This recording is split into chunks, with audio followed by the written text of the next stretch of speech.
Biological weapons are a terrifying reality. They use viruses, bacteria, or other toxins to cause harm. This form of warfare has existed for centuries, leaving a trail of devastation in its wake. These weapons are not just tools of war, they are instruments of terror.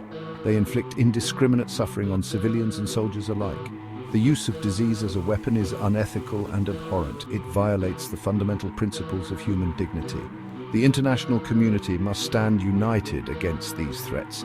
We must strive for a world free from the scourge of biological weapons. Our collective efforts are crucial to prevent future tragedies. Early examples of biological warfare are chilling reminders of human cruelty. Ancient armies would catapult diseased corpses over city walls. This tactic aimed to spread fear and disease among their enemies. One notable example is the siege of Kaffa in 1346. Mongol armies hurled plague-infected bodies into the city. This horrific act is believed to have contributed to the spread of the Black Death across Europe. These early acts of biological warfare were crude but effective. They demonstrate the willingness to exploit disease for military advantage. The use of biological agents in ancient times laid the groundwork for more sophisticated methods in centuries to come. The 20th century witnessed a terrifying advancement in bioweapons technology. This era marked a significant shift in how nations approached warfare, with science and technology being harnessed to create weapons of mass destruction. The implications of these developments were profound, altering the course of history and the nature of global conflicts. World War I saw the use of chemical and biological agents on an unprecedented scale. The horrors of trench warfare were compounded by the introduction of mustard gas and other deadly agents, which caused immense suffering and casualties among soldiers and civilians alike. Germany weaponized anthrax and glanders, targeting enemy livestock and troops. These early bioweapons were designed to disrupt the enemy's food supply and spread fear and chaos among the ranks. World War II brought further horrors. The scale and sophistication of bioweapons research and deployment increased dramatically, with devastating consequences. Japan conducted gruesome experiments on prisoners of war in Manchuria. These experiments were part of a broader effort to develop effective biological weapons that could be used to gain a strategic advantage. The infamous Unit 731 researched and deployed biological weapons. Their work led to the development of some of the most feared and deadly agents in history. Plague, cholera, and anthrax were just some of the agents used. These diseases, when weaponized, had the potential to cause widespread devastation and panic. The development of nuclear weapons overshadowed the threat of bioweapons after World War II. The sheer destructive power of nuclear bombs captured the world's attention, leading to a focus on nuclear deterrence and arms control. However, research and development of these deadly agents continued. Scientists and military strategists recognized the potential of bioweapons to serve as a silent and insidious form of warfare. The Cold War saw the stockpiling of vast arsenals of biological weapons by both the United States and the Soviet Union. This period was marked by an arms race that included not only nuclear weapons but also a range of biological agents, each capable of causing untold destruction. The use of bioweapons has devastating consequences for innocent civilians. These weapons do not discriminate between soldiers and non-combatants. They can spread rapidly and uncontrollably. This can lead to widespread epidemics. The aftermath of a bioweapon attack can be catastrophic. Healthcare systems can be overwhelmed. Essential services can be disrupted. The long-term effects on public health can be severe. The psychological impact of a bioweapon attack is profound. The fear of invisible and deadly agents can paralyze entire communities. Trust in authorities can erode. The social fabric of society can be torn apart. Section 5. International efforts to control and eliminate bioweapons. The horrors of bioweapons have led to international efforts to control and eliminate them. These weapons, capable of causing mass destruction and suffering, have been a significant concern for global security. The 1925 Geneva Protocol was an early attempt to ban their use. This protocol marked a significant step in international law, aiming to prevent the use of chemical and biological weapons in warfare. However, it did not prevent the development or stockpiling of these weapons. Nations continued to build their arsenals, driven by the fear of falling behind in military capabilities.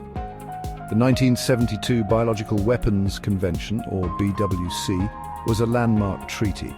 It represented a collective commitment by the international community to eliminate the threat posed by biological weapons. It prohibits the development, production, and stockpiling of biological weapons. This was a significant advancement in the global effort to ensure peace and security. However, the BWC lacks a strong verification mechanism. Without a robust system to monitor compliance, it is challenging to ensure that all signatories adhere to the treaty's terms. This makes it difficult to ensure compliance. The absence of a verification protocol has been a significant weakness in the global bioweapons control regime. Despite these challenges, the international community continues to work towards a world free of bioweapons. Collaborative efforts, including diplomatic negotiations and scientific research, are ongoing to address these issues. The United Nations plays a vital role in these efforts. Through various agencies and initiatives, the UN facilitates dialogue and cooperation among nations to strengthen bioweapons control. Non-governmental organizations and research institutions also contribute to global biosecurity. Their work in developing new technologies and strategies is crucial in the fight against the threat of biological weapons. The combined efforts of governments, international organizations, and civil society are essential in creating a safer world.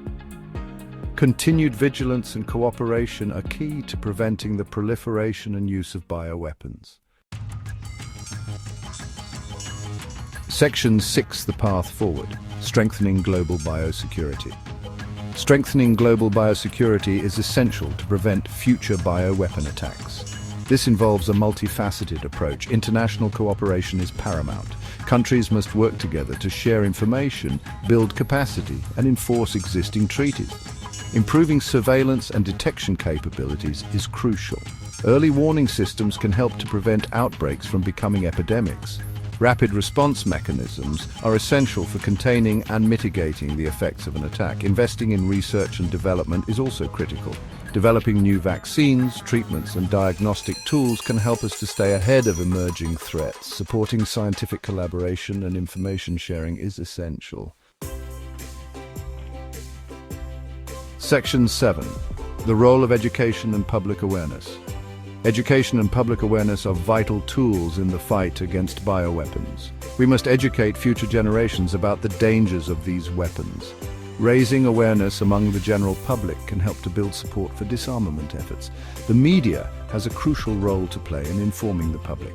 Responsible reporting can help to dispel myths and misconceptions. It can also help to build a global consensus against bioweapons. Individuals can also make a difference.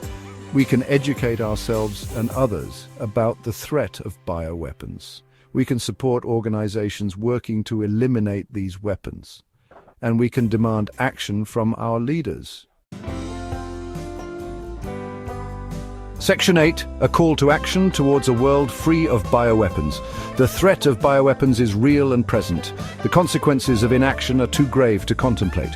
We must act now to prevent a catastrophic attack. This is a call to action for all nations and all people. We must strengthen international treaties and institutions. We must invest in global biosecurity, and we must educate ourselves and others about the dangers of bioweapons. The time for complacency is over. The time for action is now. Section 9: Our Shared Responsibility.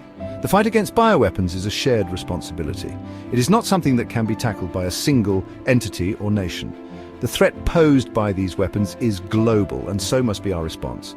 It requires a collective effort from governments, international organizations, scientists, and individuals. Each group has a unique role to play, from policy making and enforcement to research and public awareness. We must work together to create a safer and more secure world for all. This means fostering collaboration and trust among nations and ensuring that everyone is committed to the same goal. The use of biological weapons is not only a threat to human life, but also a crime against humanity. History has shown us the devastating impact these weapons can have, and we must learn from the past to protect our future. It is our moral imperative to prevent the development, production, and use of these horrific weapons. Activists, humanitarian workers, and ordinary citizens all have a part to play in this mission. We have the knowledge, the tools, and the resources to eliminate bioweapons. Scientific advancements and international cooperation have brought us to a point where this goal is within reach. What we need now is the political will and the unwavering commitment to make it happen. Leaders must prioritize this issue and work together to enforce strict regulations and promote disarmament. Let us work together to build a future free from the threat of biological warfare. A future where our children can play without fear, and where peace and security are guaranteed for all.